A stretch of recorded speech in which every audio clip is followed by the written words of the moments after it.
It's my honor today to present Todd Ryall and Ian Morrow from the Australian Institute of Sports, who are going to talk about their innovation journey. Thank you.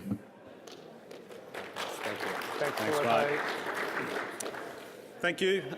So I'm Todd. This is Ian. We're super excited to be here. We're probably more excited even just to be out of Australia at the moment. It's an absolute heat box at the moment. So this cool weather is awesome. We love it. The colder the better. Let it snow. So look, before we start, a quick thank you to Fusion Sport for giving us the opportunity to present today. Now they've structured these 2 days really good. They've got a bunch of clients. You'll see the logos down the bottom there. And they're actually delivering like real case stories like we're doing today. So look it up. It's in room 206 in the data viz room, just up the hall. Definitely worth your time to go have a look. All right, we're going to start with a quick video. This will give you a little bit of background on the Australian Institute of Sport. It will also give you a little bit of insight into our project. So our project is called the AMS, which stands for Athlete Management System, and it's built using the Smartabase product. So we'll start with the vid. Hope you enjoy it. Over the last 5 years, our data environment has changed. Listen to that crowd. You can see the Australian bench. They are up. And so have our athletes. The AIS is responsible for leading the delivery of Australia's international sporting success. An efficient data management system means good communication, so support staff can access and profile an athlete's status. Smartabase provides us with the whole picture, so we know what changes to implement and when. 38 sports, 17,000 users, 45 organisations globally, and 1 athlete management system. Welcome to the AIS, powered by Smartabase. Prior to 5 years ago at the AIS, we never had a central athlete repository of data. We had a lot of data, heaps of it. We had like 30 years, in fact. But what it resembled was something a little bit like this. So this is a smashed meat pie, and us Australians, we love meat pies. They're a little bit different to the American variety. But what we found is that in terms of if you think of the filling there, the ingredients, the data, if that's the data, it was actually really good. You know, the pies were tasting good. The problem was we just had no organisation and we had no structure around the pie. So we found, you know, there'd be other amazing projects which would be rolling out, but we'd end up with more smash meat pies. So what we were actually aiming for was something a bit more like this, okay? Looks good, doesn't it? All that data in a nice round pastry filling. What we actually ended up with, though, after 5 years of rolling out the system, was something more like this. So we're talking about trays and trays of pies, a lot of data. So where we are today, we have an athlete management system used by 45 high-performance organisations around the country. We monitor a lot of squads and teams. We're talking like over 2,500 squads, which equates to around 12,000 athletes being monitored in the system. A really high staff base, so we're talking about in excess of 5,000 staff and coaches using the system. Hundreds of security roles to govern all the access. We're collecting data from over 1,000 forms coming in, and we've just got a crazy amount of alerts each day which fire out to coaches. So look, in terms of the overall system, we're talking about hundreds of thousands of medical treatments over the 5 years, millions of training logs from athletes, and even last year we actually just tipped over the 3 billion records in it. So this is the journey that we actually want to share with everyone today. Okay, so we've got heaps of big numbers, but obviously we didn't do this overnight. AMS has been 5 years in the making. Being an athlete management system, what better way than using Cara here, one of our rowers, to tell our journey. So Cara started rowing in 2013, at the same time we were building our AMS. Just 1 year later, Cara is already our under-21 national champion. So she's training hard, she's fit, she's strong. Another year later, she breaks down. So she has multiple rib stress fractures, and now she's off water. She's missed our under-23 national team. If you talk to Cara at this point in time, all she knows about load management or injury monitoring just comes from training or chatting to the athletes around her. So if we fast forward to today, we've got our athletes. They have so much more access to their data, along with their support team. But it's been a journey. We've had to learn a lot from our data to get it to this stage.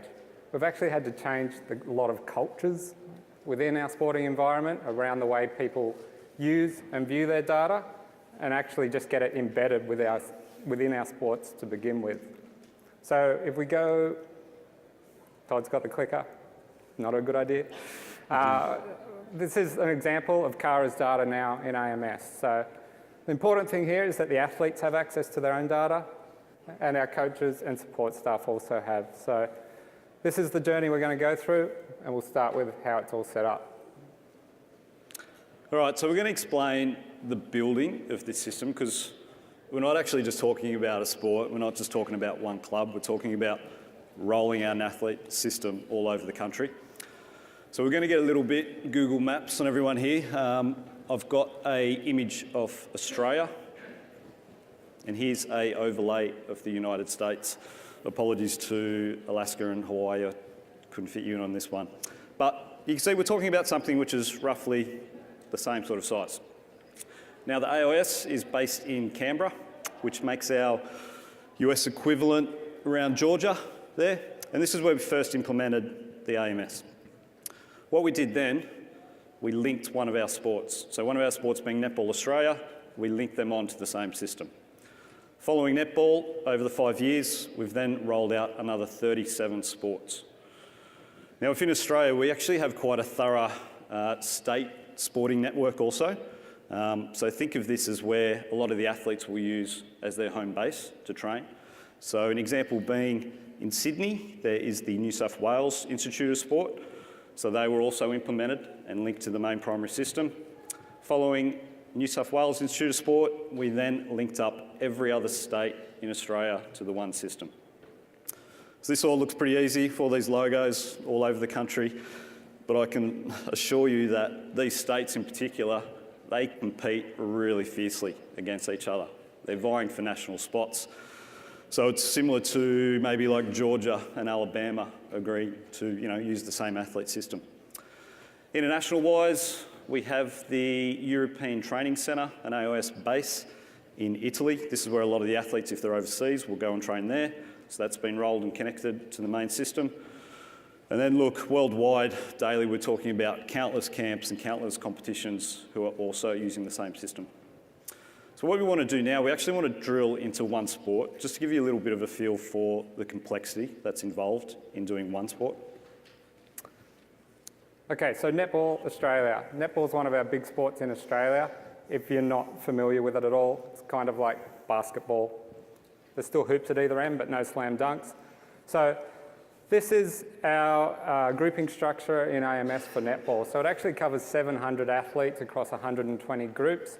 And the important thing for netball here is that they can now monitor, track and administer all their athletes right from our high performance Australian squads through the Centre of Excellence we have, the National League, all the way down to the state level, right down to under 17s. So in the highlighted column there, just to point out as well, this is actually our professional league in Australia. So the Suncorp Super Netball League is just like your NBA or ice hockey league, but we actually host it just as a subgroup within this grouping structure. Security obviously becomes very important at this stage, and Smartabase will let us control this down to the individual level. So this is now the breadth of information that we're capturing in our management system. So the way we've set this up, we have a lot of common forms. So we only have one illness form, one injury form, one nutrition consult in AMS, and then the system allows us the flexibility that the sports can then control their own monitoring, their own scholarships, their own testing data. So the benefit of having all of this on one system is that if basketball want to build a form, they're monitoring lower leg load or something, and netball want to use the same form, we can simply link it out to them. So all of a sudden, we're sharing our resources, we're avoiding a lot of duplication, just to help us achieve our common goals. But what's the point? So what's the point of having all this data, or in this case, all these pies, if you can't eat them? Like, we didn't just want to bake things, we actually wanted to get maximum benefit out of all this data that we were collecting. So we've learnt at the OES that in order to get maximum benefit, there was one really key thing that we needed to do, and we need to do it really well. And that is just have really good people around the data. Strange thing probably to say at a sports analytics data conference, but data doesn't replace good people. And this is all that unseen work that happens behind. It's all the workshops, it's all the phone calls, it's all the emails. It's often the most challenging part, but it's also the most rewarding part if you get it right. So this was an image that I took on my phone last year. This is 4 years into our rollout. And this was just one of our workshops we had, and there's two key things in here that I want to point out from this picture. One is user-based maturity. So we found really early that if we don't have an educated user base with good data maturity who understand, or even a shared understanding across a lot of our topics, then we were just diluting a lot of our data for analysis, for reporting, anything that was coming out of it. The second part here is Fusion Sport involvement. When you're rolling out a national system and you've got a hell of a lot of people and you're also overlapping new technology on top of them, you need a seriously good vendor who can keep up with you. So at the OS, we were super aggressive over 5 years rolling this out, and it was critical for us that Fusion Sport would understand, one, our challenges, and we had lots of them, and secondly, they just needed to understand the direction, the pathway where we wanted to take the system. So you can see from this photo, this is 4 years in, Fusion Sport, they're based, up the front, to the left and to the right. Don't come for day one, don't install for 6 months and take off. We actually need our vendor there for the whole process. So what happens when you actually get really good people and good data, you can actually get some amazing projects out of the system. So Ian and I, we've picked out 3 examples that we're going to run through now. Okay, so our 3 projects, they're kind of all about athlete availability. So if we can have our athletes on the field training, competing, it's a good thing. Training load. Training load is one of our major objectives of AMS to begin with. So it's been going since day one and we continue today. We have over 1 million training sessions recorded in AMS, which has led us to years and years of research. So along with the research that we've published, we also have rolled out a lot of education and presentations to athletes and staff around this topic. It all comes back to the question of should I train today? But we don't want to just help our athletes understand whether they should train today. If you have a competition in 6 weeks, how do you get there safely? Making sure that they're not going to spike when they have to play 8 games across 3 days. That's a big increase in training load. So we have visuals like this for our staff and athletes. So we have our training load. This is internal load. Can you go back, Todd? You've ruined my slide again.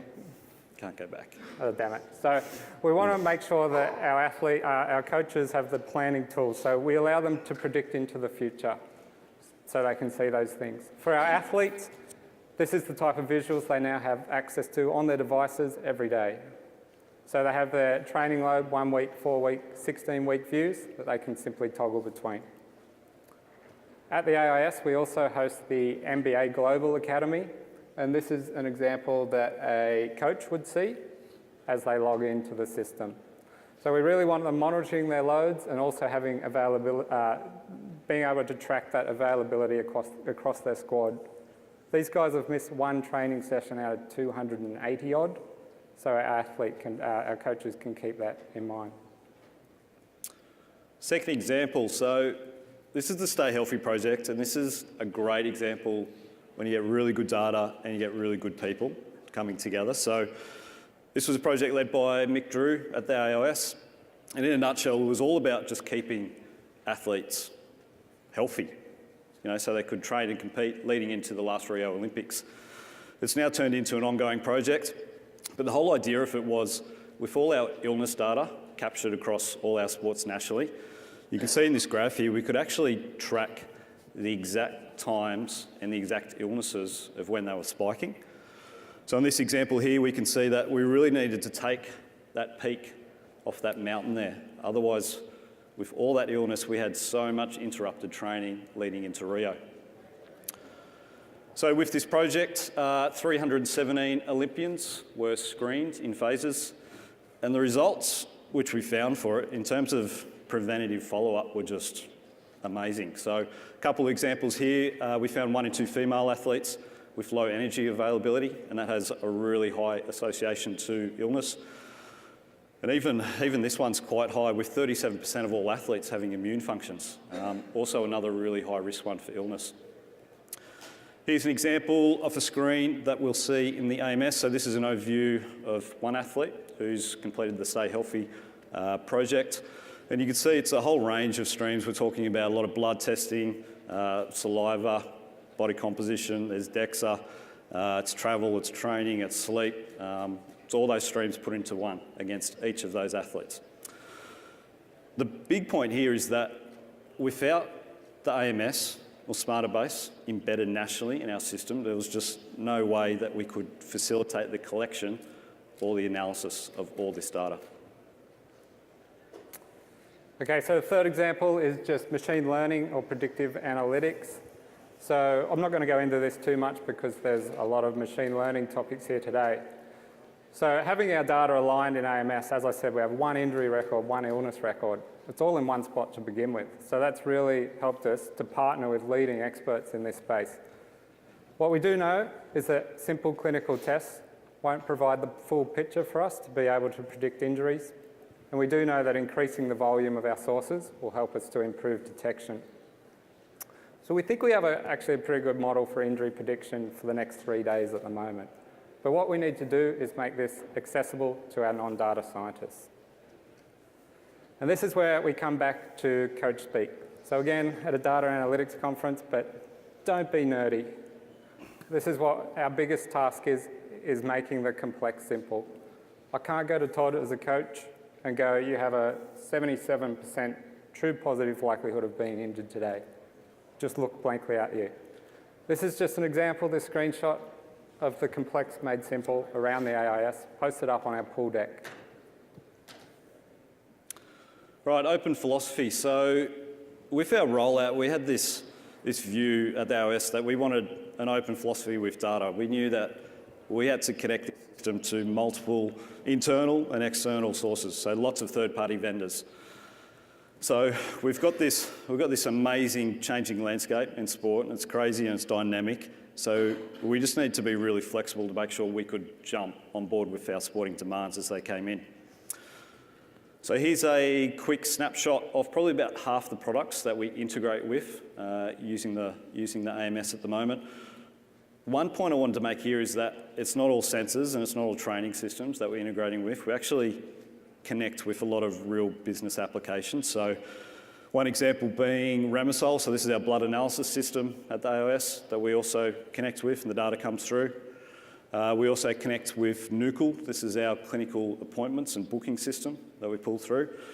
On more of a discipline level, we knew in Australia that with our strength and conditioning that there was another 3 main products that they wanted to connect to. So that was Team Builder, Gym Aware and Elite Form. So once again, all connected to the main one hub. But what I'm going to drill into a little bit more here is the Health Kit integration project. So this was an amazing project. It's gone for 2 years now. It was a joint project between the AIS, Fusion Sport and Tantisia. And look, the whole idea of this integration piece was about athlete engagement. That was the pure focus. How do we get athletes completely addicted to their data? Okay, we wanted them to have ownership for all their training monitoring, all their wellness monitoring that they were putting into the system, and we wanted it to become as sticky as possible.